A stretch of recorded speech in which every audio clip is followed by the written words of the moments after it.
cual nosotros podamos contestar la pregunta planteada. ¿Por qué un davidiano viene única y exclusivamente a la iglesia adventista y no va a otro lado? Porque esa es la orden de su profeta. Esa es la orden. Pero esa orden tiene dos connotaciones. Les voy a leer textualmente lo que el profeta de ellos habla sobre la necesidad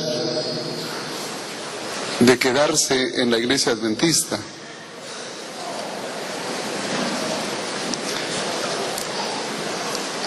Una de las cosas que Víctor Jutef enseñaba a sus discípulos era el hecho de ser un instrumento de predicación para la iglesia.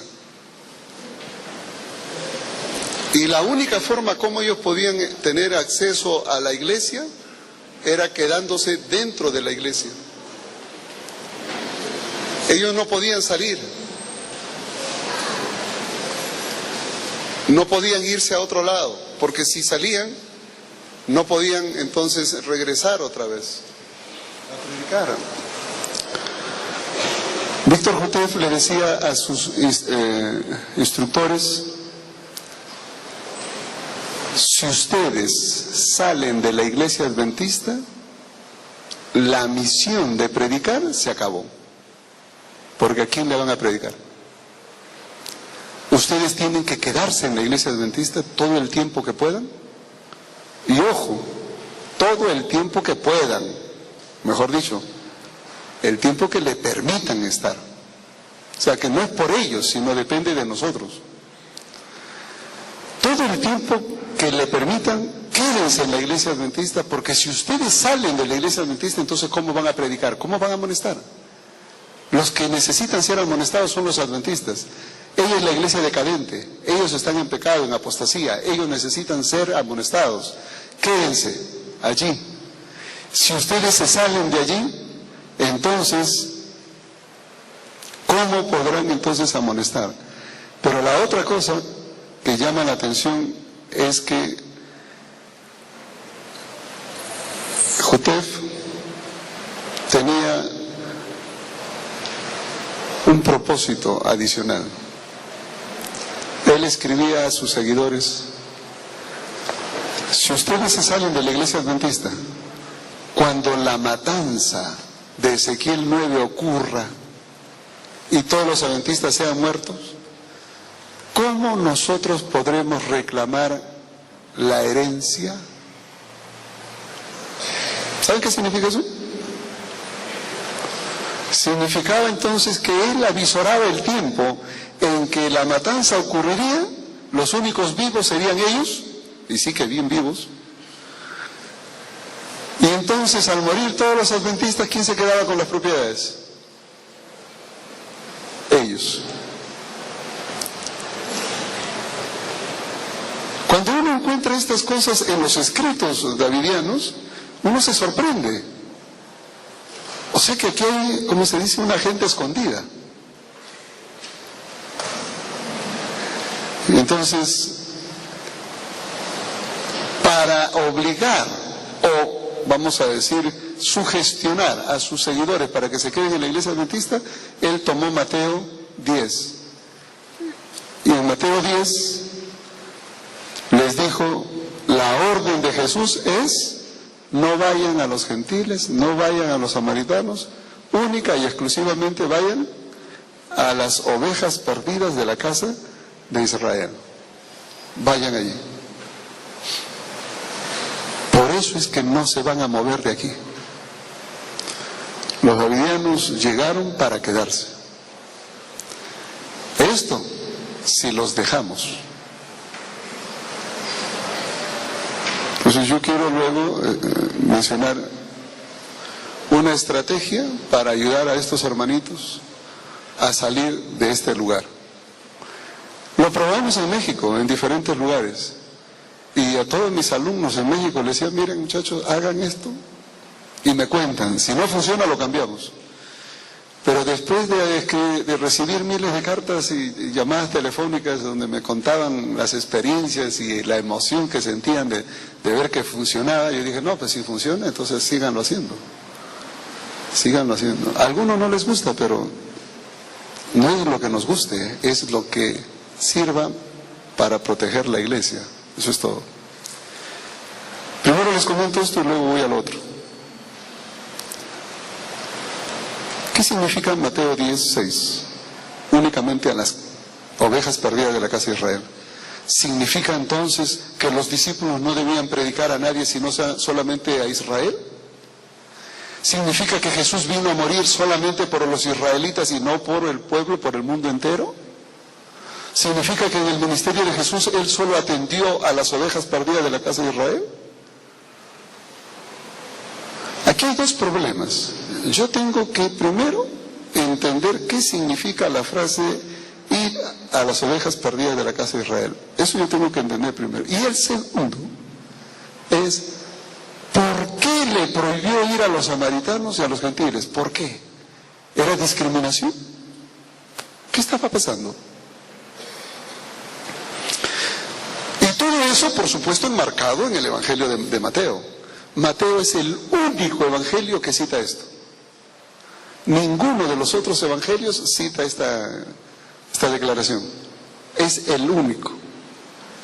Y es la única vez que Jesús dice eso aquí. No existe más. Imagínense ustedes, han hecho toda una teología de un solo pasaje. Claro, y como es profeta, puede decir lo que quiera. Mateo, podríamos decir, tiene dos órdenes. Jesús da dos órdenes contradictorias a sus discípulos. Dos. Y voy a mencionar dónde están para que ustedes se den cuenta. Las dos son mandatos, con una explicación clara de predicación. El primero está en Mateo 10, verso 6-7.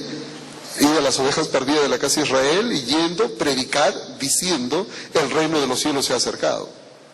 Ese es el primer mandato. Ir a la casa de Israel y prediquen, el reino de los cielos se ha acercado. El segundo mandato lo encontramos en Mateo 28. Y en Mateo 28 digo que es contradictorio, porque allí el mensaje es ir a toda nación, tribu, lengua y pueblo. ¿Eso qué significa? ¿A las ovejas perdidas de la casa de Israel? ¿O a todo el mundo? ¿Cómo entendemos nosotros las órdenes de Jesús? A ver, yo soy discípulo de Jesús. Y le digo, Señor, ¿qué quieres que haga? Y entonces pongo el dedo y... ir a las ovejas perdidas de la casa de Israel. Ajá, las ovejas perdidas de Israel, la casa de Israel, el pueblo de Dios, los adventistas, ya, ahí me quedo. Hermanito, pero vaya y predique al frente. No, el Señor me ha mandado acá. Pero es que nosotros no lo necesitamos. No, es que el Señor me ha mandado acá. Otro discípulo hace lo mismo, abre la Biblia y... Mateo 28:19, ir a toda nación, tribu, lengua y pueblo. No, pues hay que ir a donde nos lleve el viento y para allá vamos. Y entonces los dos son discípulos del Señor y uno dice, oye, ¿tú por qué estás predicando a toda la gente y solo a los adventistas? No, es que es el mandato del Señor. ¿A cuál de los dos mandatos escuchas tú? ¿Y cuál de los dos está vigente hoy? Ustedes se van a dar cuenta de un problema ahora. Mateo nos está poniendo en una disyuntiva. ¿Por qué en un primer momento Jesús mandó únicamente a la casa de Israel y en otro momento lo mandó a todo el mundo? Entonces, ¿eran los mismos discípulos con dos mandatos distintos? ¿Qué se traía Jesús entre manos? El primer mandato era focalizado, Israel. El segundo, universal. Empecemos por Mateo 10, ya que esa es la esencia del problema. ¿Quiere decir que Jesús vino solo a las ovejas perdidas de la casa de Israel? Les doy una clave, a ver qué dicen ustedes. Mateo 15, 24. Mateo 15, 24, un poquito más adelante, vino una mujer sirofenicia y le dice que su hija estaba enferma y que se iba a morir, que estaba poseída, etcétera, etcétera, etcétera. ¡Socórreme! Y en el verso 24, ¿qué le dice Jesús? No soy enviado sino a las ovejas perdidas de la casa de Israel. En otras palabras, lo siento. No puedo. ¿Se imaginan ustedes a Jesús rechazando ayudar a una mujer sirofenicia simplemente porque no era del pueblo de Israel? Ay, yo pensé que Jesús era buenito, que ayudaba a todo el que venía. Pero acá le está diciendo, no, yo no soy enviado sino a las ovejas perdidas de la casa de Israel. ¿Tú, sirofenicia? Y encima todavía le dice, en el verso 26, no está bien tomar del pan de los hijos y echarlo a los perrillos. ¿Sí? O sea, no está bien que yo le quite el pan de Israel y se lo dé a los perrillos. Y la mujer, en su humildad, necesitada de ayuda, ¿qué le dijo a Jesús? Verso 27. Sí, Señor, pero aún los perrillos comen de las migajas que caen de las mesas de sus amos. Yo no te estoy pidiendo que tú me des del pan de Israel. Yo te estoy pidiendo que de las migajas que caen de Israel, de allí me des. Y eso sanará a mi hija. Y el verso 28, cuando Jesús vio semejante fe, dijo, oh mujer, grande es tu fe, hágase contigo como quieres, y su hija fue sanada en ese mismo momento. La pregunta es, ¿Jesús ayudó a la mujer sirofenicia o no la ayudó? Pues el verso 28 termina diciendo, y en ese momento se sanó. Sí la ayudó. Y entonces en el verso 24 cuando dice, yo no he venido sino para los hijos de la casa de Israel, las ovejas de la casa de Israel, ¿qué estaba queriendo decir? ¿Que era exclusivo para la casa de Israel? Si hubiera sido exclusivo para la casa de Israel, entonces no hubiera ayudado a la mujer. Pero le dice, yo no soy enviado sino a las ovejas perdidas de la casa de Israel. Y a pesar de haber dicho eso, ¿qué hizo? Ayudó.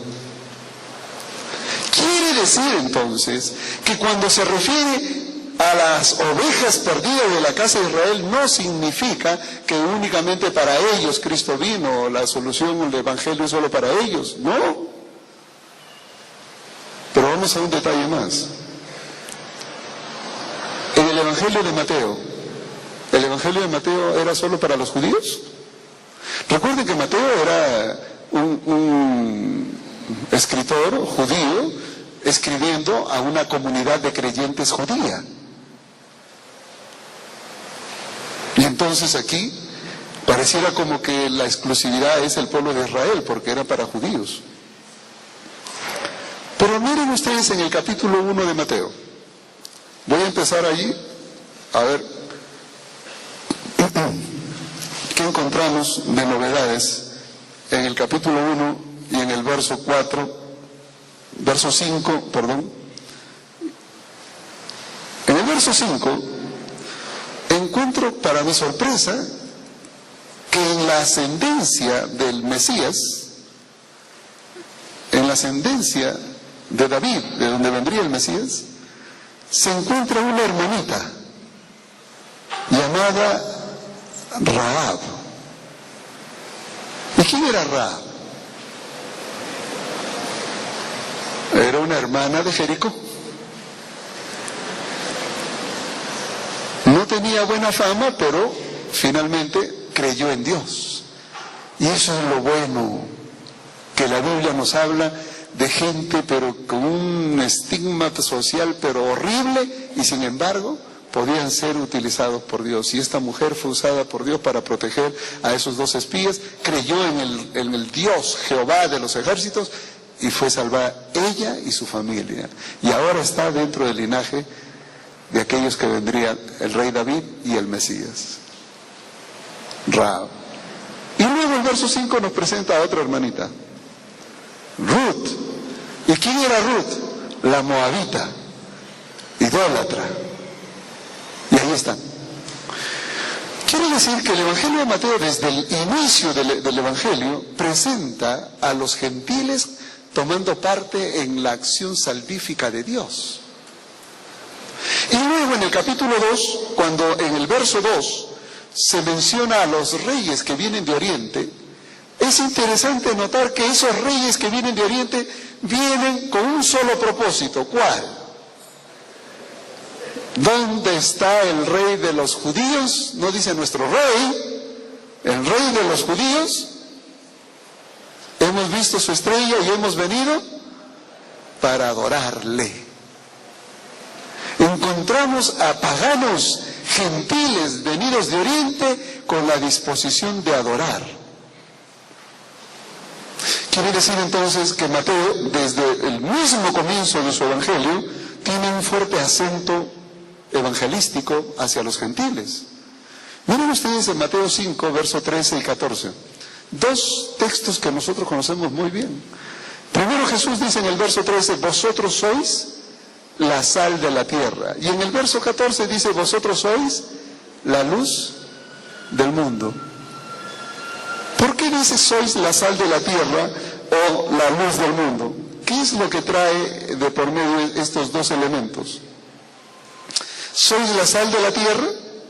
Ustedes son ejemplo, testimonio para los que los rodean. Soy la luz del mundo. Es decir, ustedes existen para evangelizar a otros, al mundo. Es decir, el concepto de llegar a los gentiles estaba implícito en el escrito de Mateo. Cuando usted lee más adelante, por ejemplo, en Mateo 24, verso 14, cuando dice, y será predicado el evangelio del reino, ¿a dónde dice? ¿A las ovejas perdidas de la casa de Israel? No, dice, a todo el mundo, por testimonio, y entonces vendrá el fin. Cuando dice que el mensaje del reino sería predicado a todo el mundo y vendría el fin, está hablando de la evangelización de todo el mundo. Y entonces, cuando viene Mateo 28, en el verso 19, id a todo el mundo, nación, tribu, lengua y pueblo, a ser discípulos, bautizando en el nombre del Padre, del Hijo y del Espíritu Santo. ¿Qué es lo que está diciendo Mateo? Está diciendo, desde el comienzo hasta el final, que el Evangelio es para los judíos. ¿Es eso cierto? No.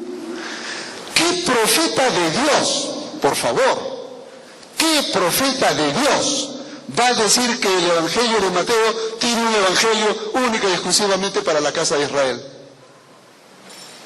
Cuando todo el Evangelio está plagado de un mensaje universal. Y sin embargo ese profeta existió, Víctor Jutef, el profeta davidiano.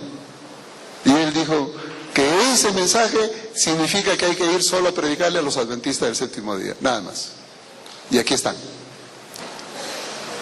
¿Me van a decir que la Biblia apoya semejante barbaridad? Pero eso no es el problema es otro. ¿Cómo entiendo entonces este mensaje? ¿Por qué Jesús le dijo eso a sus discípulos? ¿Por qué Jesús le dijo, no vayan a otro, no se entretengan con samaritanos, ni con gentiles, sino vayan solamente a la casa de Israel? Y prediquen diciendo, el reino de los cielos se ha acercado. ¿Por qué Jesús dijo eso? Ahora sí vamos a ir focalizado a ese problema. Jesús le da dos cosas. En el verso 7, dice, predicad diciendo, el reino de los cielos se ha acercado. Les da el mensaje. ¿Qué tenían que decir? El reino de los cielos se ha acercado. Ese era el mensaje. De paso, cuando Jesús apareció predicando, Él mismo predicaba según lo que dice Marcos 1:14, el reino de los cielos se ha acercado. Juan el Bautista, cuando empezó su predicación, hablaba del reino de los cielos se ha acercado. Así que todo estaba en connotación a la aparición del Mesías. El mensaje era uno, el reino de los cielos se ha acercado. Pero Jesús les da un aspecto más. No solamente les da el mensaje, sino que además hace otra cosa. ¿Y cuál es ese segundo aspecto? Miren ustedes el verso 8. El verso 8 dice, sanad enfermos, limpiad leprosos, resucitad muertos, echad fuera demonios, de gracia recibiste, dad de gracia.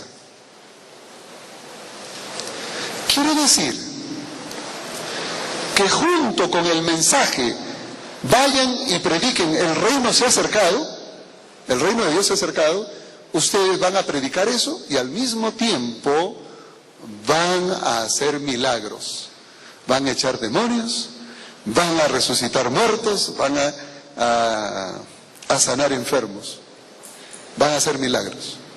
La pregunta es, ¿para qué los milagros? ¿Para qué? Por una sencilla razón. ¿Quiénes esperaban el reino de Dios y al Mesías que traería el reino? Los judíos. ¿Sabían los gentiles que vendría un reino de Dios y que habrían señales que anunciaban ese reino? No. ¿Sabían los samaritanos cuáles eran las señales que anunciaban el reino? No.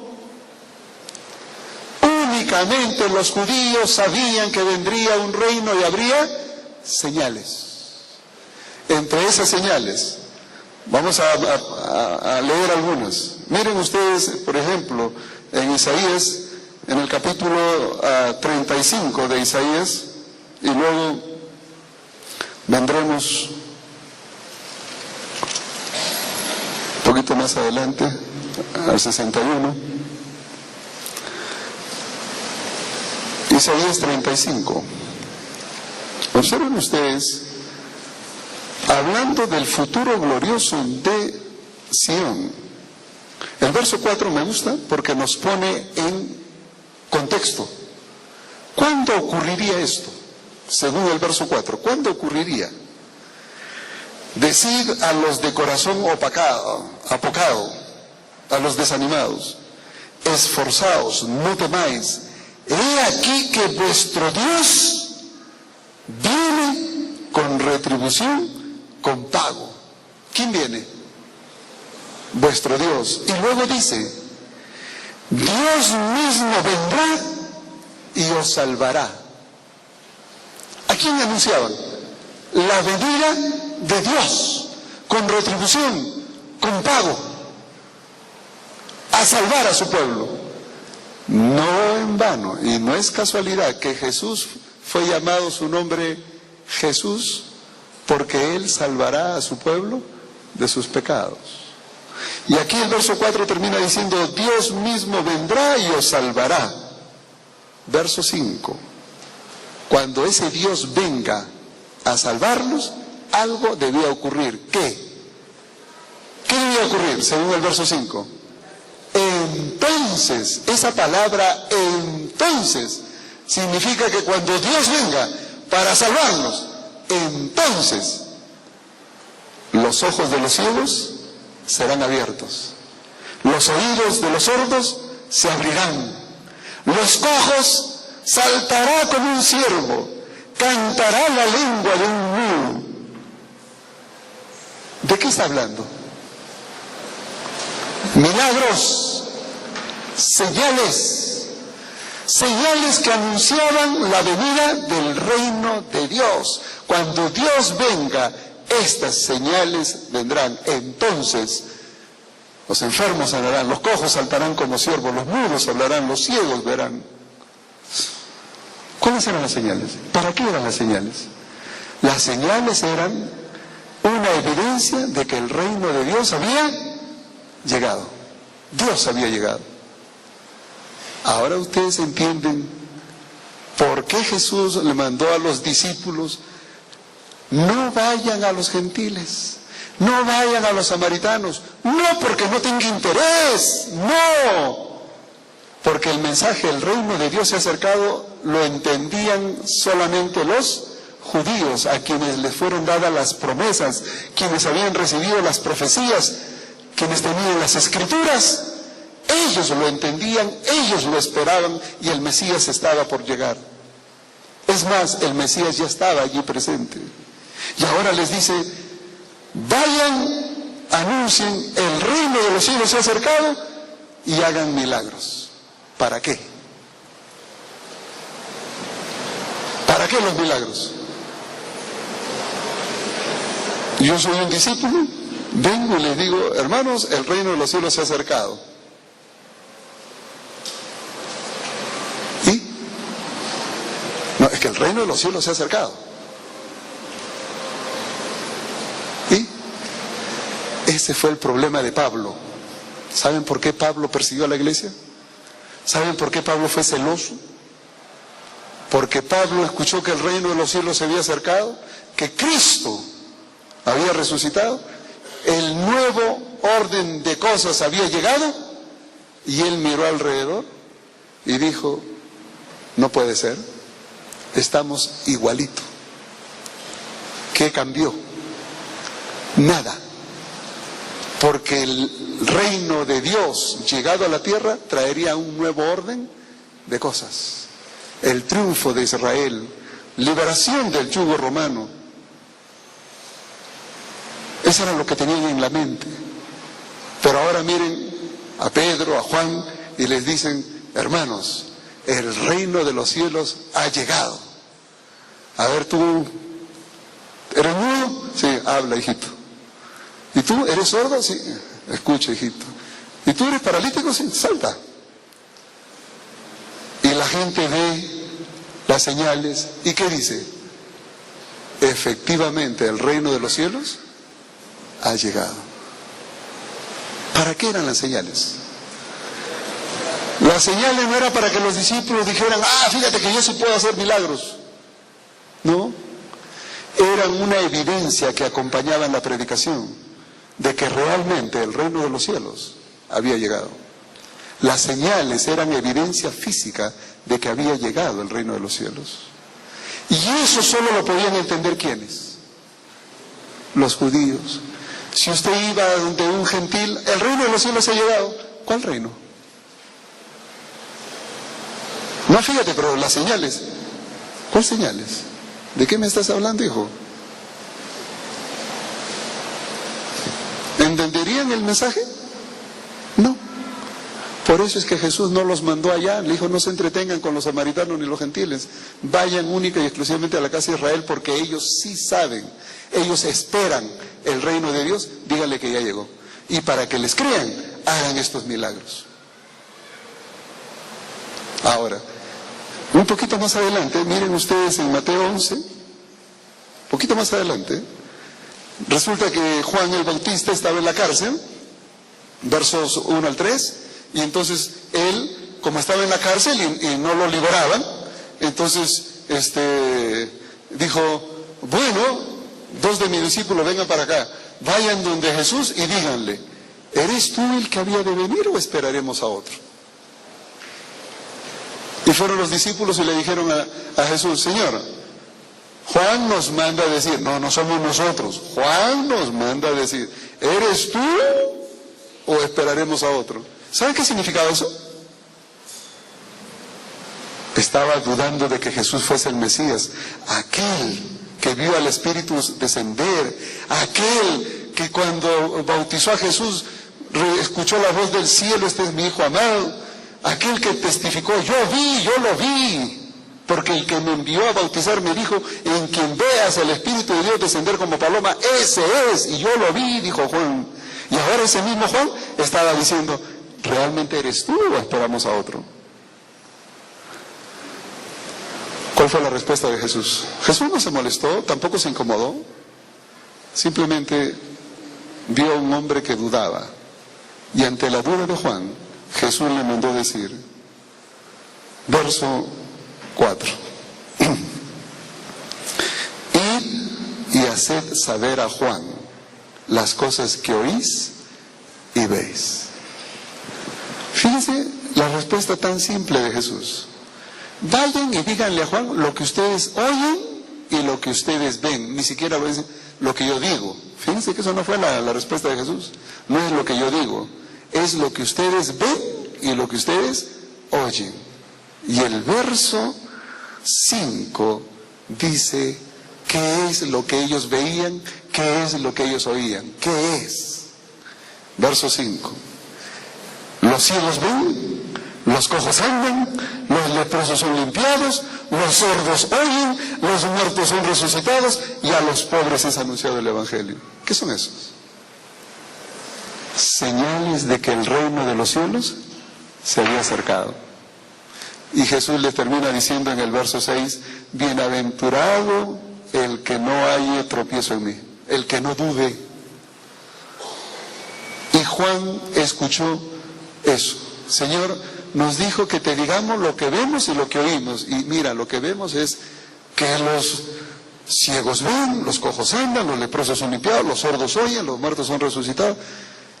Y Juan dijo, eso es lo que el profeta Isaías decía, que cuando el reino de Dios venga, eso acontecería. Él es. Y Juan nunca más volvió a dudar de Jesús. ¿Qué eran las señales? Las señales anunciaban la cercanía del reino.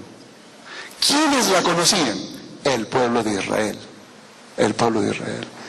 Por eso es que Jesús le dijo, no vayan a otro lado, no vayan con los gentiles ni con los samaritanos, solamente a la casa de las ovejas perdidas de la casa de Israel. Hermano davidiano, por favor, abre tus ojos a la palabra de Dios. Jesús estaba enviando a sus discípulos a las ovejas perdidas de Israel porque solo ellos conocían las señales y solo ellos sabían que esas señales anunciaban el reino de Dios. Y Él era el reino de Dios en persona. Él personificaba el reino de Dios. Y Él estaba diciendo, vayan y digan que ya llegó el reino de Dios. Por eso es que Él envió únicamente a las ovejas de Israel. Y no vengan ustedes pues a decir que esa es la razón por qué ustedes tienen que quedarse en la iglesia adventista. Eso es lo más absurdo que puede suceder a una persona que lee la Biblia. Y me da mucha pena que un señor que se dice ser su profeta haya tenido el valor de escribirlo. A mí me daría vergüenza. Porque eso no es lo que dice la Biblia. Pero les doy un desafío más. Yo voy a ponerme en el lugar de ustedes, porque honestamente, conforme dice la Biblia, uno tiene que ponerse en el zapato del otro. Yo me voy a poner un ratito en el lugar de ustedes, es difícil, pero un ratito. Y voy a tomar este pasaje. Y quiero ser honesto al decir lo siguiente, que las instrucciones que Jesús dio a sus discípulos empiezan en el versículo 5 y terminan hasta que termina el verso 42. Desde el verso 5 hasta el verso 42, todo lo que se dice ahí son las instrucciones de Jesús. Todo. Y entonces yo, como buen davidiano, tengo que escuchar toda la instrucción de Jesús. ¿O voy a escuchar solo la parte que me conviene?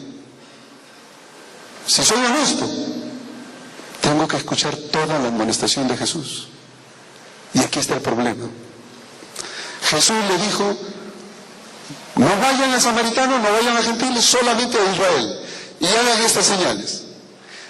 Además, no lleven alforja, no lleven cambio, no lleven nada. Y donde ustedes posan, allí le van a dar. Verso 11. Voy a leer el verso 11 y 12. Mas en cualquier ciudad y aldea donde entréis, informaos quién en ella sea digno y posad allí hasta que salgáis. Y al entrar en la casa, saludadla. Y si la casa fuere digna, vuestra paz vendrá sobre ella. Mas si no fuere digna, vuestra paz se volverá a vosotros. Y ahora el verso 14. Y mis hermanos, ¿ustedes quieren hacerle un favor a un davidiano? Subrayen el verso 14, pónganle un marco. Y esto tiene que ir acompañado a lo que está diciendo Jesús, porque esta es la orden de Jesús. Y Jesús, ¿qué le dijo a los discípulos? Si alguno no os recibiere, ni oyere vuestras palabras, salid de aquella casa o ciudad y sacudid el polvo de vuestros pies. ¿Qué está diciendo Jesús? Que si alguno no os recibe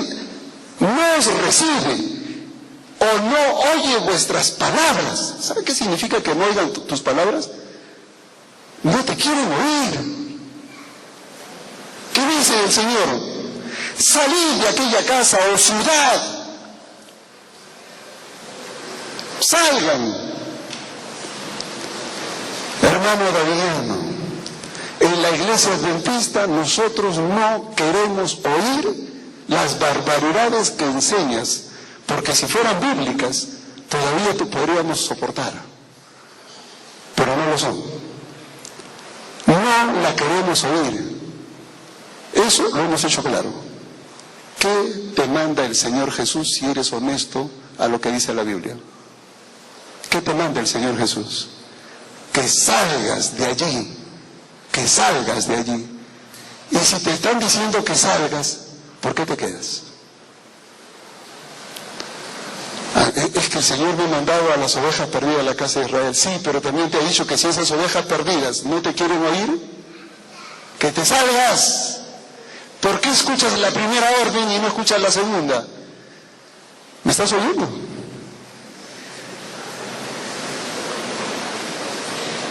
Yo no sé cómo entendemos este concepto, pero es que si tenemos que ser honestos con la Biblia, seámoslo pues. Yo no puedo tomar una porción que me conviene y dejar la otra a un lado, no. Es todo. Y Jesús dice, para esa ciudad, para esa casa, el día del juicio será más tolerable lo que le pasó a Sodoma y Gomorra. Claro. Por eso es que a un davillano le decimos, hermano, estás equivocado cuando te quedas pegado aquí en la iglesia adventista. Y si usas Mateo 10:6 para excusarte de que este es un lugar, el campo misionero que Jesús te ha mandado, quiero decirte que el verso 14 te libera de esa responsabilidad. El verso 14 te libera porque dice que cuando tú llegas a una iglesia y no te quieren oír, ¿qué cosa debes hacer? Irte. La puerta está abierta. Pueden irse cuando quieran. Pero yo sé que no lo vas a hacer, ¿sabes por qué? Porque te interesa más obedecer la orden de un hombre llamado Víctor Jutev que la orden de tu Señor, Jesucristo. Si eres honesto con la palabra de Dios, obedece a Jesús. Y el texto que leí al comienzo es que, como dijo Víctor Jutev, la Biblia y los escritos de Elena White apoyan a la vara 100%. ¿Eso es cierto? ¿La Biblia apoya eso? Un estudio de Mateo así somero, suave, me dice que no es cierto. Entonces, ¿cómo vas a decir que la Biblia apoya? Si la Biblia apoyara la doctrina davidiana, yo sería davidiano entonces. Pero mis hermanos, les estoy diciendo, ¿por qué no soy davidiano? Porque no se ajusta la enseñanza davidiana a la Biblia. Es una exageración, es una distorsión de exageración abrupta de la Biblia. Y no se puede tolerar eso.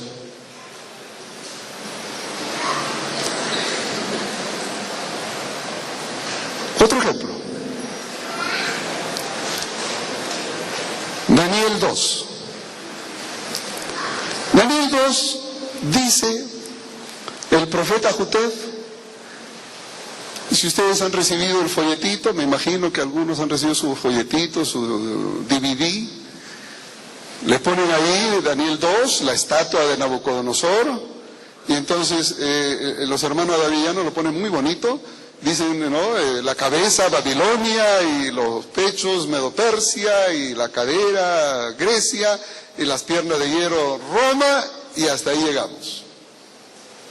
Porque entonces Roma se divide en las 10 naciones europeas, y en los días de esos reyes Dios levanta una piedra, dice, cortada del monte, no por mano humana, cortada del monte, no por mano humana, y cae sobre los pies de la estatua y las destruye y hace un reino eterno. Inmediatamente ellos dicen, esa piedra cortada del monte somos nosotros, los davidianos, porque el monte es la iglesia adventista, el pueblo de Dios, y nosotros hemos sido cortados de allí porque nos han expectorado.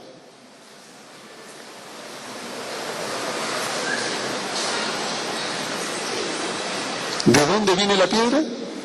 Del monte. ¿Y cuál es ese monte? La iglesia adventista. ¿Y cómo llegan a esa conclusión? Muy sencillo. ¿Se acuerdan un día que hablábamos es el peligro de la enseñanza, como dice Isaías, un poquito aquí, un poquito allí, otro poquito aquí? Junten todo eso y le sale una bomba atómica. Y eso es lo que han hecho los davidianos. Y entonces, como acá dice monte, ay Señor, como ahí dice monte, y monte de Sion es una alusión a Israel, a Jerusalén, en mi santo monte en Sion. Entonces dice, la estatua fue cortada de un monte, y aquí monte es Jerusalén, monte es Israel, entonces fue cortada del pueblo de Dios. ¿Ustedes se han dado cuenta qué hacen? Cogen la palabra monte y donde diga monte, ahí nos vamos para el monte. Y eso es lo que ha pasado. Que entonces ellos han interpretado, el profeta Jotef, por eso digo, si eso es ser profeta, madre mía. Cortada del monte, no por mano humana. Entonces, monte de Sion. Y entonces ustedes van al Antiguo Testamento, busquen una concordancia y pongan ahí monte. Y van a poner en el monte de Sion, en el monte de Sion, el monte de Sion, y siempre que habla del monte de Sion está hablando del pueblo de Israel.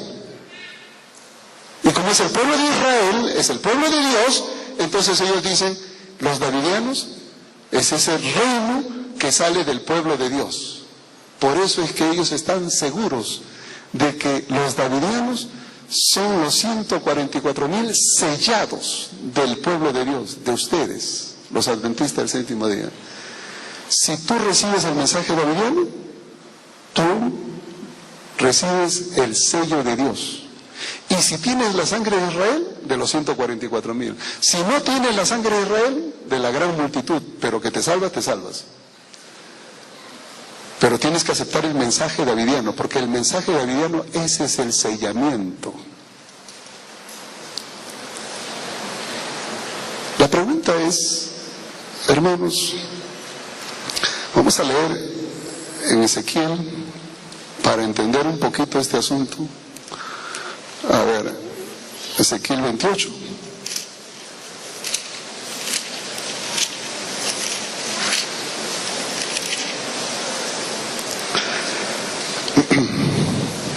Verso 14.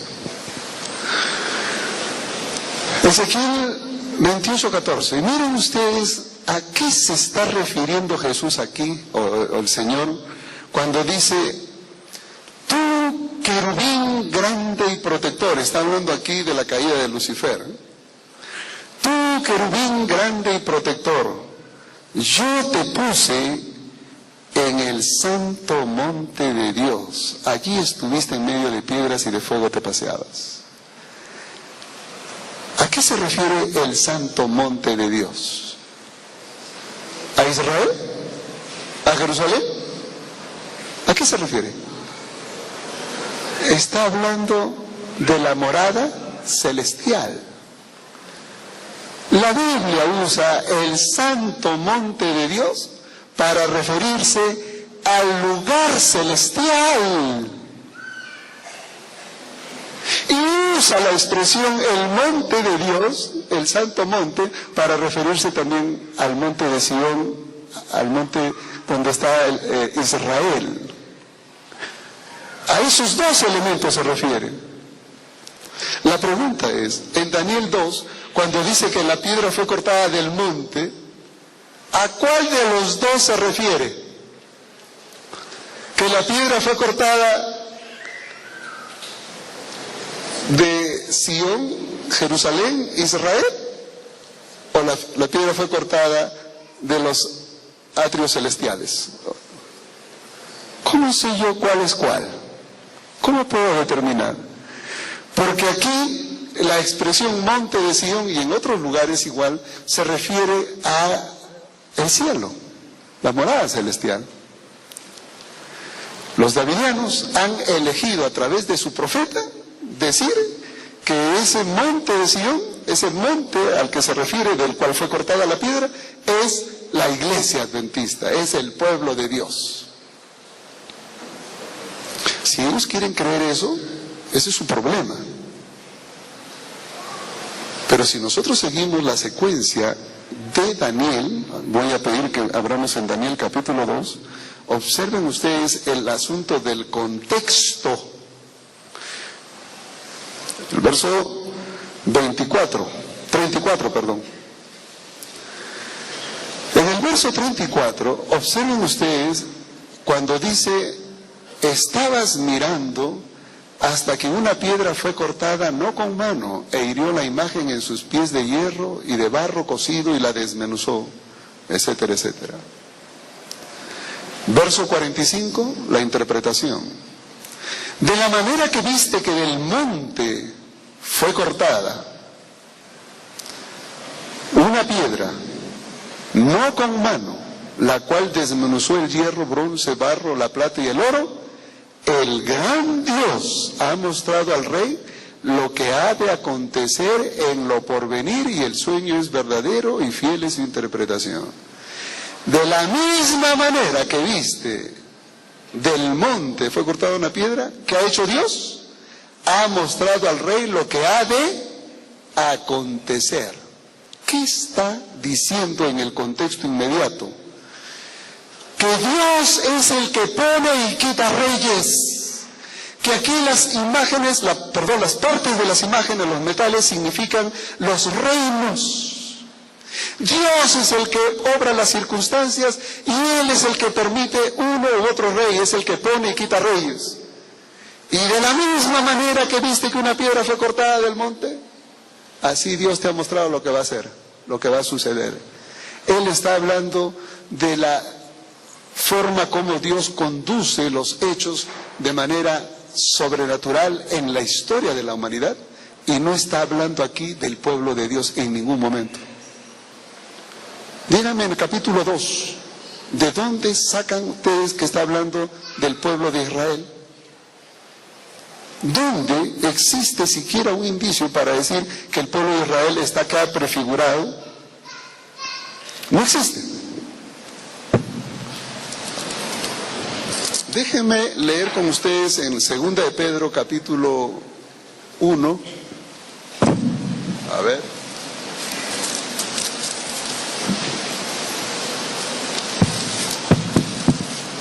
Segunda de Pedro capítulo 1 y el verso 18.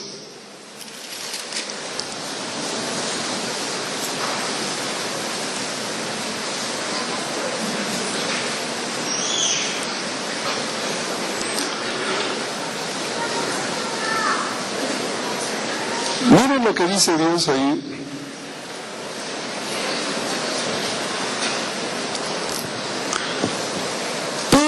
Va a dar testimonio de lo que a él le sucedió en su experiencia con Cristo. En el verso 17, tal vez para poner en contexto, dice: pues cuando él recibió de Dios Padre honra y gloria, le fue enviada desde la magnífica gloria una voz que decía: este es mi Hijo amado, en el cual tengo complacencia. Y nosotros oímos esta voz enviada del cielo cuando estábamos con él en el Monte Santo. ¿Cuál Monte Santo? ¿A qué se estaba refiriendo? al monte de la transfiguración, cuando ellos escucharon la voz de Dios, de Elías y Moisés. Ellos estaban ahí. Y él dice, en el monte santo. La pregunta es, ¿allí se refiere al cielo? ¿O se refiere a Israel? ¿O se refiere al monte de la transfiguración? ¿Ustedes se dan cuenta? Y usa la expresión monte santo. La pregunta es, ¿cómo nosotros queremos interpretar la palabra monte? Los davidianos han interpretado como la iglesia, el pueblo de Dios. La profecía lo expresa en el lenguaje simbólico, Dios moviendo las naciones a través de reinos, y esa piedra es otro reino que traerá consigo Dios, pero no un reino de la iglesia, sino un reino que Él mismo traerá, Dios mismo. Es el reino eterno. Y ellos dicen, no, no es el reino eterno, es el reino davidiano que es instaurado y será eterno cuando Cristo venga por segunda vez. ¿Ustedes se dan cuenta del giro que le dan? Hoy día, ellos dicen, nosotros no tenemos evidencia, Elena White no comenta nada de esto. En ninguno de los escritos de ella se habla sobre este asunto. Y entonces ellos dicen, Dios le ha dado nueva luz al profeta davidiano. O sea que si usted quiere creer eso, usted tiene que creer que el profeta realmente ha sido usado por Dios para darle nueva luz. Miren, la hermana White dijo que toda la luz que Dios tenía que darla ya la dio. Aquí no hay más luz que la palabra de Dios. No hay más. Si alguien quiere ir en pos de estas nuevas teorías, no hay ningún problema. Yo siempre le digo, Dios es bueno, porque manda toda suerte de confusión para que los que se tienen que ir, se vayan. Pero nosotros tenemos que estar seguros de que antes que usted quiera irse, esté seguro de la decisión que usted quiere tomar. Nuestra responsabilidad termina cuando nosotros les explicamos lo que la Biblia dice. De ahí en adelante, la decisión es suya. ¿Porque se irán miles de la iglesia? Sí, se irán. Pero que se vayan con conocimiento de causa. Aquí nosotros no estamos para retener a nadie contra su voluntad. Nosotros estamos aquí para adorar a un Dios a través de su palabra. Y todo lo que en su palabra nos enseña, nosotros estaremos más que dispuestos a obedecer. Así que el concepto del monte, la palabra monte, es una alusión al monte de Dios donde Él controla el universo y desde allí pone y quita reyes. Ese es el concepto. Es del monte de Dios donde viene Cristo en su segunda venida. Y desde la morada eterna de Dios, de allí vendrá a cumplir el cometido, el reino universal, la piedra que viene. Ellos quieren decir que la piedra es la iglesia, ese es su problema.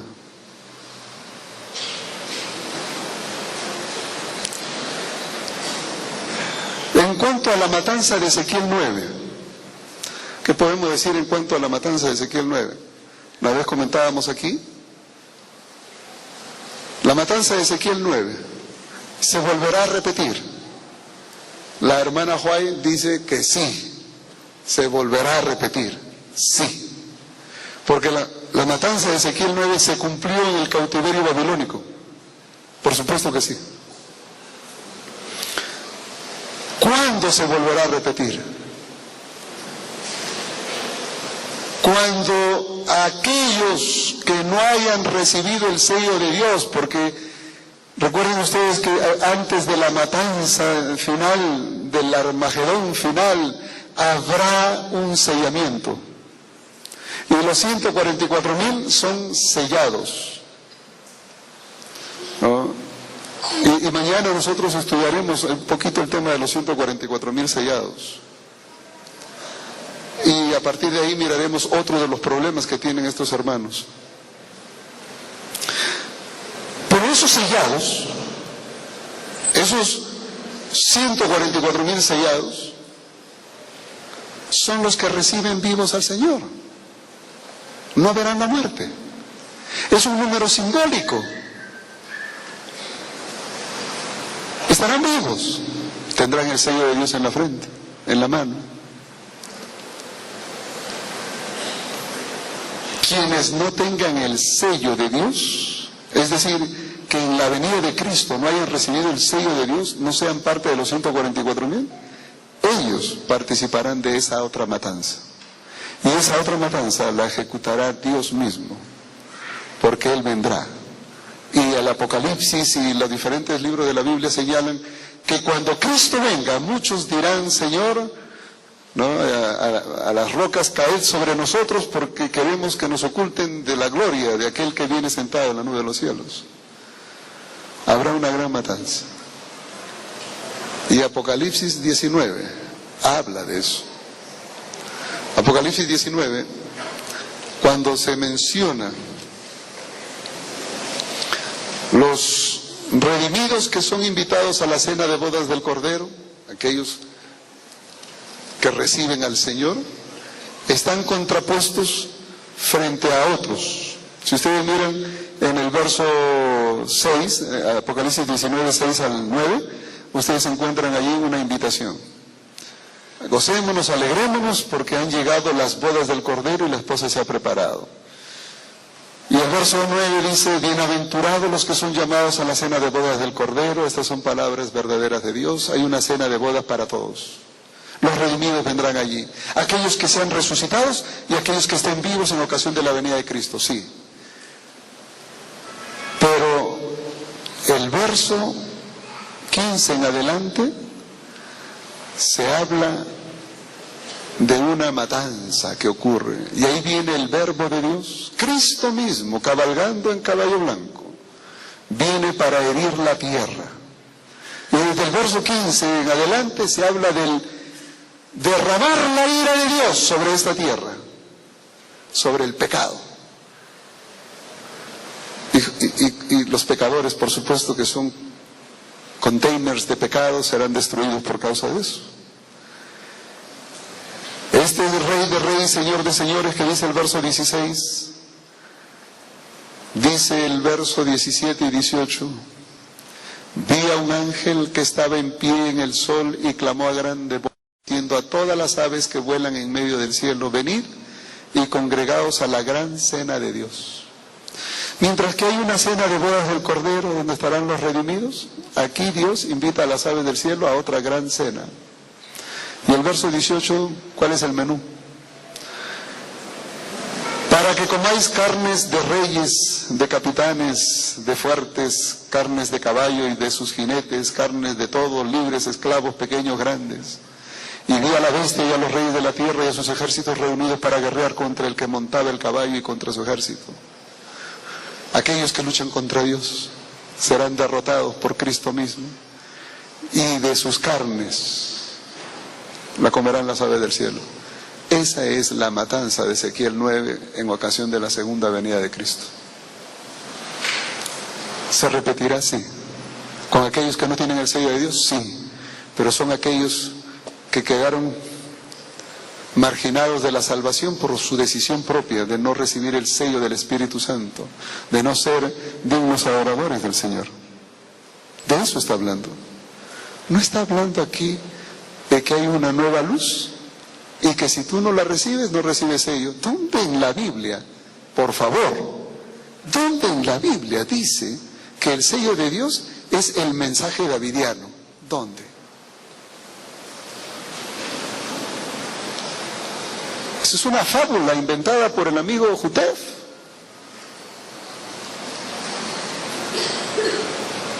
Él ya murió, pero sus escritos siguen haciendo efecto. No existe en la Biblia una declaración que diga que la matanza de Ezequiel 9 se ejecutará de otra manera. Está aquí, en Apocalipsis 19. Sí, habrá una matanza. Pero eso será para los impíos, para los infieles, aquellos que no recibieron el sello de Dios, aquellos que no se arrepintieron, aceptaron la sangre de Cristo. Pero no está hablando de aquellos que no recibieron el mensaje davidiano. Por favor. No hay forma de captar esto. ¿Qué hacer entonces? Los hermanos davidianos tienen algunos problemas. Uno de sus problemas me parece bueno y al mismo tiempo una exageración, pero es bueno. Ellos tienen por costumbre, por ejemplo, toda oración arrodillarse para orar.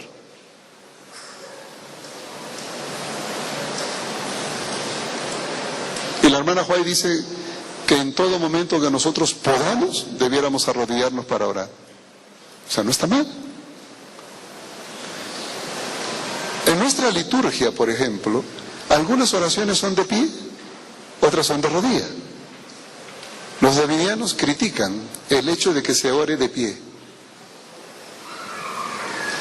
Y yo siempre que estoy con un davidiano, para no ofender su conciencia, le digo arrodillémonos para orar. ¿Sí? Porque yo sé que ellos oran siempre de rodillas. Sí, pero ¿acaso Jesús no oró parado? ¿Oró parado o no oró parado?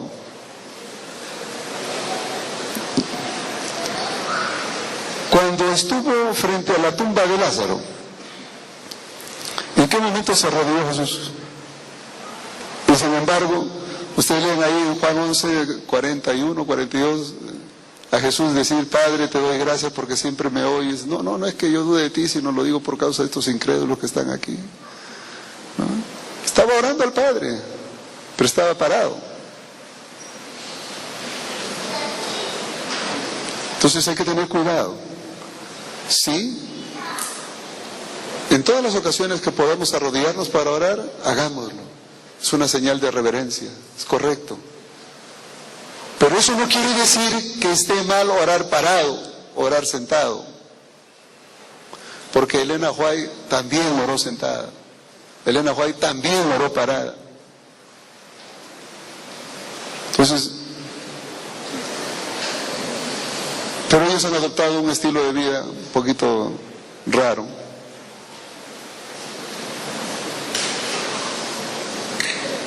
El otro elemento que tienen es el uso del velo. El uso del velo. Si supieran la discusión del velo, si alguien es profeta de Dios, debiera interpretar lo del velo de la manera correcta como está ahí en 1 Corintios 11, ¿no? El velo. Solamente una persona que es inspirada por Dios y es conducida por Dios puede hablar en el nombre de Dios. Esos son los profetas. Pero ¿qué evidencia tenemos de que Jotef ha sido inspirado por Dios? ¿Qué evidencias tengo? Si lo único que encuentro en sus interpretaciones son cosas jaladas de los pelos. Por eso es que no quiera creerle, no hay por dónde creerle. Ese es el problema. No hay por dónde. El velo. La discusión del velo pasa por entender primero qué es lo que Pablo estaba tratando de hacer con el problema del velo. Las mujeres en Corintio desafiaban la autoridad del ministerio de Pablo, estaban confrontando a Pablo. Había un libertinaje abierto, salvaje, al punto de que las mujeres parece que en su desafío se cortaban el pelo como los hombres, hasta se rapaban.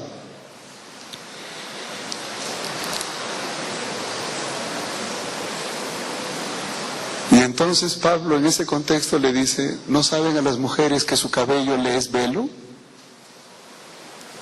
Y si se rapan, tienen que usar un velo. Pero si las mujeres tienen su cabello, ¿para qué van a usar velo? Y sin embargo, eso es lo que hacen. O sea, no han entendido el mensaje entonces. Y si alguien que dice ser profeta habla en el nombre de Dios, por lo menos mínimo debiera aclararnos el problema. Y que usted, en vez de aclarar, lo ha acentuado. Porque entonces le dice a las mujeres que tienen que ponerse velo. Y esa es otra evidencia más de que el hombre no entendió la Biblia.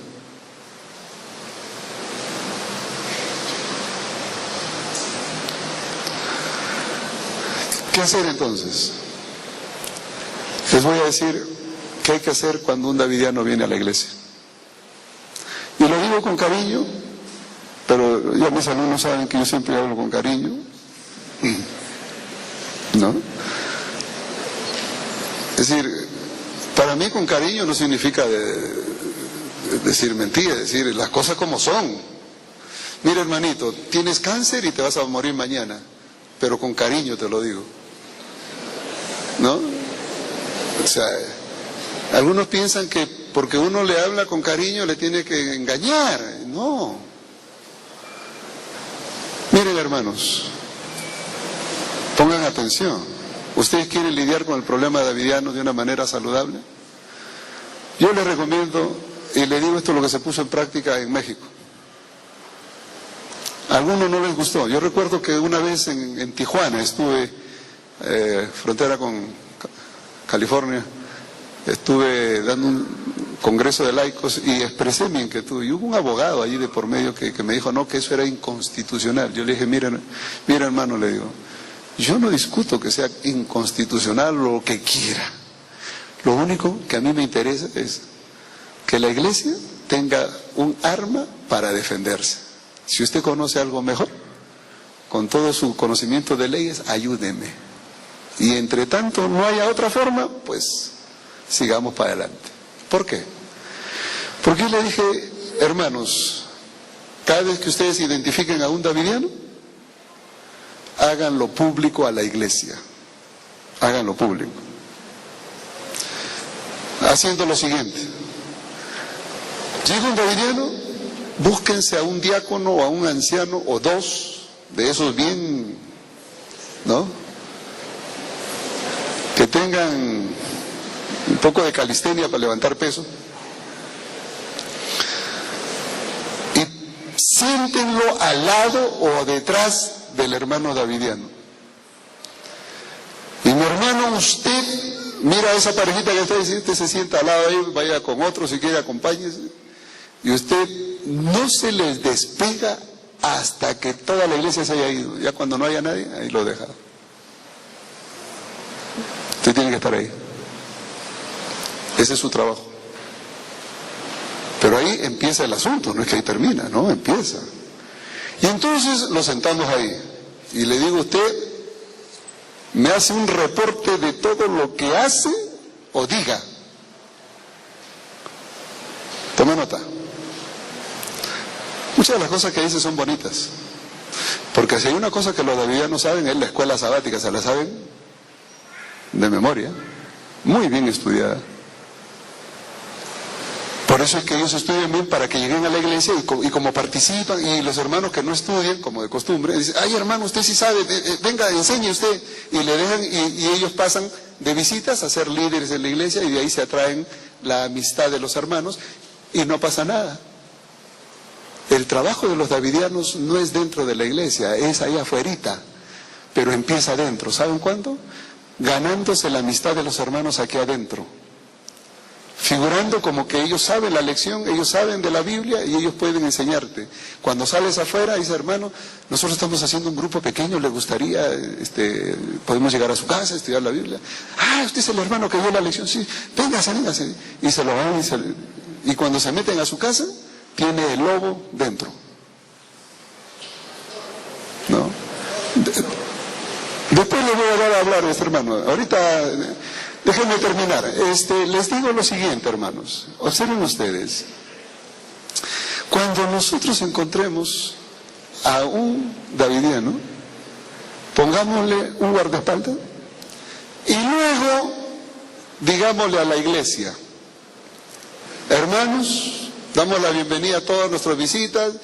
De manera especial queremos llamar la atención a esta hermanita que está ahí de vestido amarillo y el hermano que está de camisa roja, a eso, hermano, a ver, levanten la mano, o el anciano que está atrás, levante la mano. ¿Ya lo vieron? Sí, ya. Esos hermanitos, esos son davidianos. Han venido acá a la iglesia para perturbar la fe de los hermanos. Tengan cuidado, es veneno.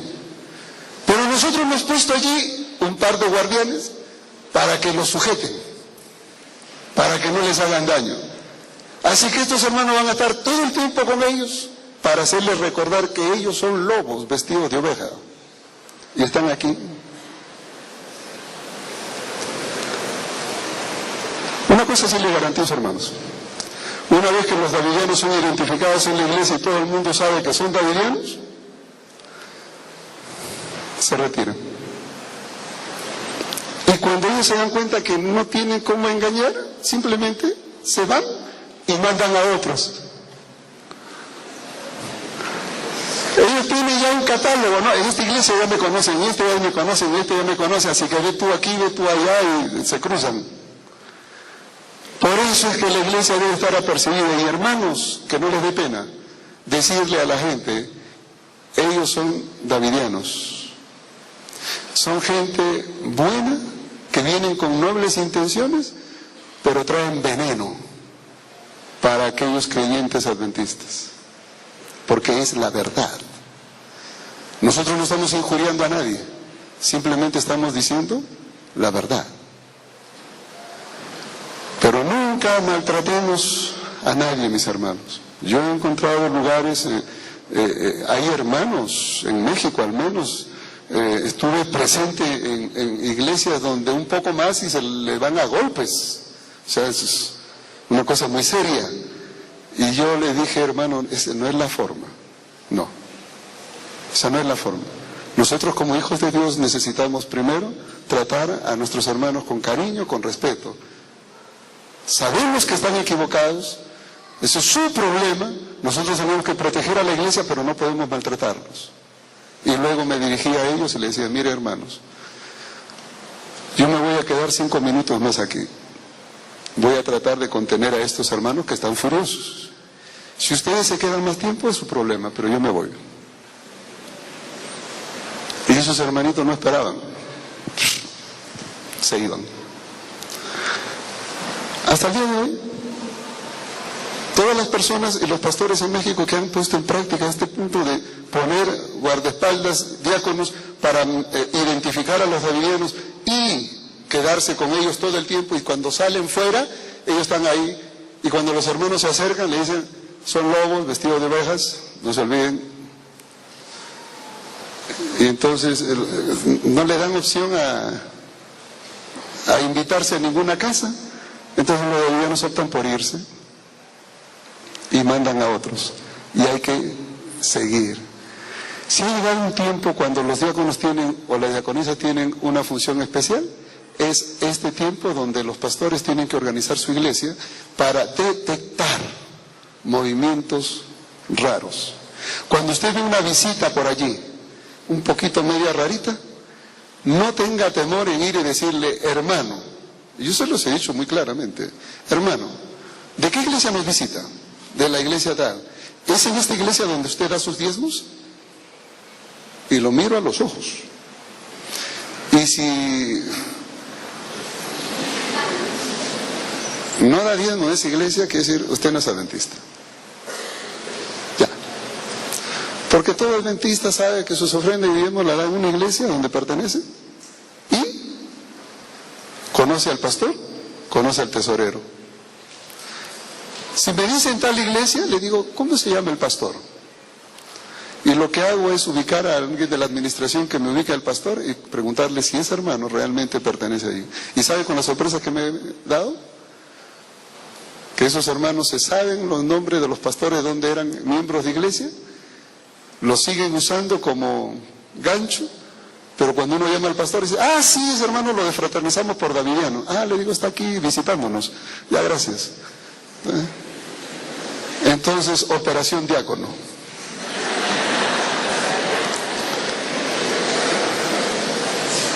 ¿Y ya? Hermanos, nosotros tenemos que lidiar con un problema. Hagámoslo con cariño, pero al mismo tiempo con firmeza. Los davidianos han venido para quedarse y necesitamos tener mano firme para hacerles saber que en nuestra iglesia no le vamos a permitir trabajar extraviando la fe de los hermanos, porque tenemos responsabilidad que cuidar una iglesia. Y la otra es que si podemos decirles dónde están sus errores, con gusto. No, yo a un davidiano le digo, mira hermano, primero explícame este pasaje y después seguimos hablando. Esta tarde lo único que he querido es introducir el problema, ver el asunto doctrinal en cuanto a por qué la iglesia adventista, qué es lo que creen en cuanto al reino venidero, qué en cuanto a la matanza. El día de mañana nosotros hablaremos acerca de los 144,000. ¿Son literales, como ellos dicen? ¿O son simbólicos, como la Biblia presenta? ¿Quién tiene la razón? ¿El profeta Jutef o la Biblia? ¿Qué podemos aprender de todo esto? Mañana hablaremos de los contrastes entre lo que dice Jutef y lo que dice Elena White. Porque, como dicen ellos, la Biblia y Elena White apoyan al 100% los davidianos. Eso es una falsedad. Y de eso ha sido mi esfuerzo, tratar de demostrar que eso no es cierto. Eso es todo. A mí me hubiera gustado estar equivocado, es decir, me hubiera gustado saber de que verdaderamente los davidianos tenían algo de verdad. Digo, me hubiera gustado porque encontrar algo bueno, pero realmente no hay nada bueno. No hay nada. Lo único bueno que tengo que rescatar de esta gente es que es noble, es humilde, viven los principios de salud muy sinceramente, son muy reverentes. Ojalá nosotros pudiéramos copiar esa partecita. Ojalá. Voy a dejar los minutos que restan, 5, para hacer preguntas, porque más de uno debe tener alguna pregunta, y este es el momento. Si alguien quiere preguntar, es el momento. Yo lo único que quería mencionar es que, gracias a Dios, hoy día tenemos alguna literatura que puede hacer la diferencia. Yo no sé cuántos de ustedes, mis alumnos, cuando me dicen, oye pastor, ¿y cómo explica esto, aquello y lo otro? Le digo, muy fácil, le digo, hijo, muy fácil. Mira, coge el volumen de esta serie de teología, coge este volumen, lean los 9 volúmenes. Ahí tienen la base de nuestra teología. Léelo, le digo, y después que lo lees viene y hablamos. ¿No? Sí. Otro viene y me dice, pastor, sobre Apocalipsis. Yo le digo, mira, qué suerte. Estos 2 libros del simposio de Apocalipsis estaban en inglés, acaban de ser traducidos. Saben que yo leí estos libros hace 22 años. Y algunas de las cosas que me ayudaron a entender, inclusive el asunto de los 144,000, están aquí. Y de hecho, en el libro, yo cito este libro en inglés. Y qué bueno que ahora está en español. Y entonces cuando vienen con preguntas de Apocalipsis, les digo, miren, aquí tienen los simposios, léanlo. Y si después de leerlo tiene problemas, yo le ayudo. Pero es que no se puede ayudar a una persona que no ha leído, es decir, tiene que tener una base. Y entonces, aquí en Yatpa tienen hoy día la oportunidad de mirar esos libros. Le dije al hermano que trabaja acá, qué bueno que hay libros en español, para aquellos que quieran saber un poquito más de la doctrina. Bien, ¿hay alguna mano? Aquí hay una mano. Véame. Pastor, primero disculpas que no hay problema. Te le interrumpí. Primero que todo, no soy davidiano. Sí, y lo primero es, usted preguntaba de que si alguien podía tener una fórmula mejor que la comisión del... Sí, esta es la parte donde puede hablar, dígame. Sí, exacto. Mi idea es esta, porque si Jesús dice que la verdad os hará libres, ¿sí? pues hacer lo que hacerlo, pero desde el pastorado. O sea, decirle, alguien de aquel diácono es davidiano, y si nadie dice que es davidiano, pues nadie le va a creer a esa persona, porque si la estrategia de esa persona es llevarse las personas, ¿cierto? Entonces, ¿quién va a creer en alguien que no sale a la luz y dice, sí, yo soy davidiano? Ya, lo que pasa es que usted tal vez no los conoce bien. Si usted los conociera, no diría lo que está diciendo. Le voy a explicar algo. Yo tenía un alumno que estudiaba teología en Montemorelos. Yo no sé cómo joven era estudiante de teología, fue mi alumno en teología. Y justo yo me acuerdo que me tocó a mí enseñarles evangelios a ese curso donde él estaba. Y lo que no le gustó fue justamente cuando yo hablé del concepto bíblico frente a las distorsiones que, entre otros, cité a los davidianos. Él en ese momento ni siquiera se inmutó, ni siquiera dijo soy davidiano. ¿Sabe? Nosotros nos enteramos que era davidiano 6 meses después, cuando en el segundo año no regresó a estudiar y usó la identificación que se le dio en la Universidad de Montemorelos, la usaba para ir a todas las iglesias y decir soy estudiante de teología de la Universidad de Montemorelos, y entonces puedo dar simposio, puedo dar esto, y le abrían las puertas, y entonces él empezaba con su doctrina. Y un día nos llamaron y nos dijeron, oye, aquí hay un muchacho, y yo le digo, sí, y mira que está enseñando esto, aquello y el otro. No, le digo, este es davidiano. ¿Quién es? Fulano de tal. Ay, madre. Ellos nunca se van a identificar. Ese muchacho, hoy día, está en España. Y el otro día encontré en una página web, se llama El Reto Divino. Si ustedes lo encuentran en la web Reto Divino, lo van a encontrar de España. Él dice, Iglesia Adventista del Séptimo Día, estudio del folleto de la lección, etcétera, etcétera. Y le pone ahí el folleto de la lección, hace el repaso y todo lo demás. Y él se identifica como Adventista del Séptimo Día, etcétera. Yo escuché su presentación y después que la escuché, entré a su email y le mandé un correo electrónico. Y le dije, oye, le digo, ¿por qué eres hipócrita? ¿Por qué te presentas como lo que no eres? Tú dices que eres adventista y no lo eres. ¿Por qué no dices que eres davidiano y se acabó el asunto? Y él me dijo entonces, ¿se acuerda usted cuando nos enseñaba evangelios que Jesús ocultaba su identidad porque no quería apresurar su muerte? Ya llegará mi tiempo y entonces me voy a dar a conocer. Cuando me contestó semejante cosa, le volví a decir, ¿eres tú Jesús? ¿Alguien te va a crucificar? ¿Tienes que esconderte? ¿Tienes un tiempo asignado para morir? ¿Puedes aplicar todo lo de Cristo a ti? No. ¿Por qué lo haces? Tu inclinación davidiana te lleva a tergiversar la doctrina, aún en eso. Y él dijo, ya llegará el tiempo. Y sabe que hasta ahora él sigue engañando a los hermanos allá de que es adventista. ¿Y sabe lo que yo hice?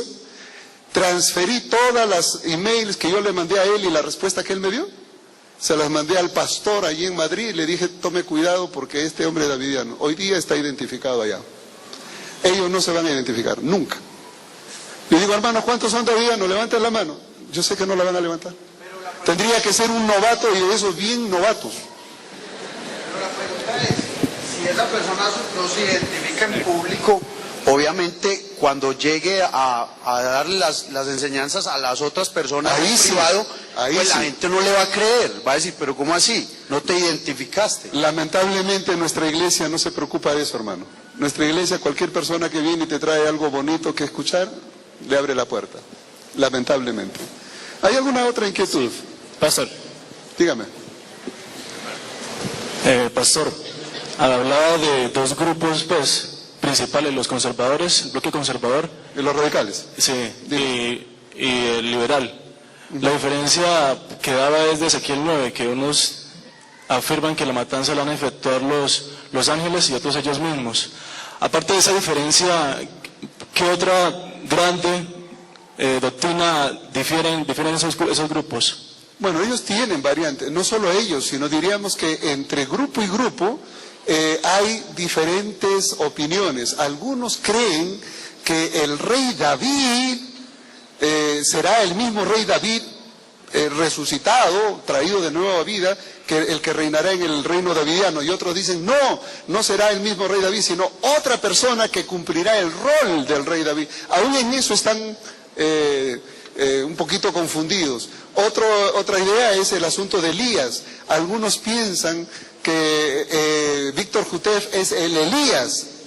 Otros dicen, no, él no era el Elías, yo soy el Elías. Cada quien se identifica como el Elías. Entonces tienen un lío sobre el Elías, tienen un lío sobre David, tienen un lío sobre estos otros elementos. Y como digo, miren, quiero darles una buena noticia, por lo menos decirles de antemano. Pensando seriamente, he decidido hacer una edición ampliada de este libro aquí en Colombia, bajo el título ¿Por qué no soy davidiano? Y estamos haciendo coordinaciones con la Unión aquí para ver cómo hacemos la publicación, para que los hermanos en Colombia tengan la oportunidad este fin de año de poder conseguir literatura que les enseñe esto y otros elementos más, y puedan tener ustedes algo que les ayude a enfrentar un dilema que, créanme, llegó para quedarse. Voy a agradecer, Pastor Cardona. 10 minutos, sí, no, gracias. Como me gusta empezar a tiempo y terminar en el tiempo asignado, yo pensé que estábamos, pero si me dan 10 minutos más, las preguntas siguen. Dígame. Ya. Un ratito, ahí tiene el micro allá y después le doy. Ya. Pastor, 2 preguntas.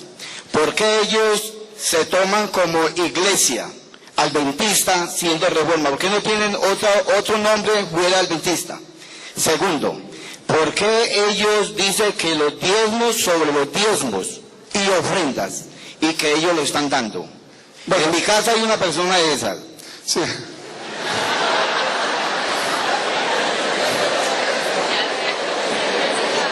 Bueno, a ver, si entendí bien su primera pregunta, era la primera pregunta, porque me recuerda. No, ok, gracias. Ellos se llaman Adventistas del Séptimo Día porque cuando Víctor Jutef, su profeta, empezó el movimiento, él quería reformar la iglesia y ser miembro de la iglesia. Es decir, Jutef tenía una intención, ser un laico que reciba diezmos, seguir siendo adventista y que todos sean felices. Y cuando le dijeron que no podía ser así, que el diezmo era para la predicación del evangelio, en otra dimensión, él no le gustó. Y entonces él erigió su movimiento como Iglesia Adventista del Séptimo Día, Davidiano. Así que es el nombre que Jutef le dio. Y ellos siguen con eso. La otra cosa, ¿dan diezmo y ofrenda? Sí, pero ellos lo mandan por correo directamente a la central donde está su misionero asignado a la región. En estos momentos, yo estoy casi seguro, no he tenido oportunidad de conversar con ningún davidiano, y si me presenta al que vive en su casa mejor, es saber aquí en Colombia dónde está el centro. Porque yo en México, yo sí detecté, por ejemplo, que en San Luis Potosí hay un centro donde hay un misionero pagado desde Estados Unidos para estar allí, y en Guadalajara se ha inaugurado un instituto de preparación de instructores davidianos para México. Yo asumo que ellos aquí en Colombia pronto tendrán también un instituto de preparación para instructores bíblicos. Porque después de México, Colombia es la sede donde más, es decir, México, Guatemala y Colombia son los lugares donde más han anidado. Y temo que se siga expandiendo. Por eso es que nosotros necesitamos estar apercibidos. Pero ellos dan diezmo a esa misión, a través de ese misionero. No lo traen a ninguna iglesia porque ellos, en la iglesia ellos vienen de cacería. Aquí en la iglesia ellos llegan y se sientan para ver con quién me hago amigo, hermano, y a la salida invitarlo para ir a mi casa o ir a su casa. Ese es su trabajo.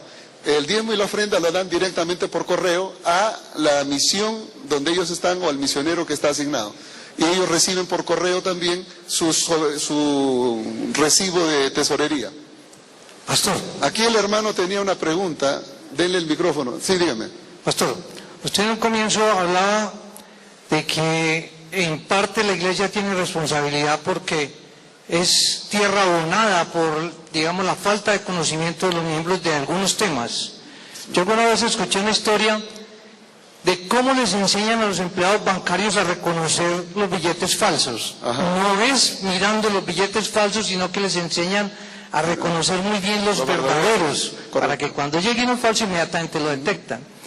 Sabiendo que los temas que estos grupos manejan son pocos, son contados en los dedos de las manos, el monte Daniel 244, en fin, los 144.000, todo eso. ¿Por qué la iglesia entonces no ha preparado, capacitado pastores, personas que conozcan muy bien el tema para que muestren el verdadero mensaje y revelen el falso? Bueno, yo quiero decirles que la iglesia tiene muchas preocupaciones con qué lidiar. Lo único que sí puedo decirle es que Dios me permitió a mí tener esta experiencia y lo que usted dice está puesto acá. Justamente el principio de hacer esto es... Mi interés no es discutir con el davidiano, mi interés es presentar la verdad tal como está en la Biblia. Ese es el método de Cristo, presentar la verdad. Y eso es lo único que hacemos. Pero hacer esto demanda tiempo, demanda esfuerzo. Para hacer esto hay que dejar de comer, hay que dejar a un lado los hijos, la esposa, hay que dejar de mil cosas. ¿Saben por qué? Porque uno tiene que hacer esto además de su trabajo. Entonces, ahora uno dice, ¿por qué la iglesia? Quiero decirle que la iglesia en este momento está organizándose de tal manera que en cada división hay un centro de investigación. Quiero decirle que gracias al clamor de la iglesia, hoy día en cada división existe un centro de investigación. Hay un centro de investigación. Yo fui invitado, por ejemplo, a Miami para exponer sobre los grupos disidentes en una convención donde estaban los profesores de teología y los decanos de todas las universidades de Interamérica, justamente para discutir esta temática y cómo enfrentarla a nivel de la división. Se viene haciendo, es parte de este proceso. O sea, la iglesia viene trabajando, el asunto es que lo viene haciendo un poco lento porque hay otros problemas, no es el único, hay otros. Entonces, quiero decirle que yo en este caso represento a la iglesia trabajando en esta dirección, ¿no? Dígame. Muy bien, pastor. Mi pregunta es la siguiente. Según los aspectos, pues, primeramente gracias a Dios y a personas como usted que se dedican a esto, ¿no? Y que nosotros debemos estar muy atentos como Iglesia Adventista del Séptimo Día. Pregunto, ¿la Iglesia Adventista del Séptimo Día, Movimiento de la Reforma, está mezclado con los davidianos, sí o no? No. ¿O son los mismos otro grupo? Eso es lo que yo quiero el movimiento de reforma es totalmente harina de otro costal. Los movimientos de reforma no tienen nada que ver con los davidianos. El problema de los davidianos es su profeta Víctor Jutef. Sáquenle ustedes al profeta Jutef, dejaron de ser davidianos. Porque todo el lío de ellos es la enseñanza de su profeta Jutef. Así que los reformistas, ellos con Elena White y la Biblia están ahí, es suficiente. Así que diríamos que ellos están un poquito confundidos en cuanto al uso de Elena White en algunos aspectos, pero son distintos a los davidianos. Pastor, yo quiero saber por qué ellos dicen que la mujer no debe usar sandalias, mostrar los dedos. También no participan de la Santa Cena. Y también en el matrimonio, que la relación sexual es únicamente para procrear. Gracias. Sí.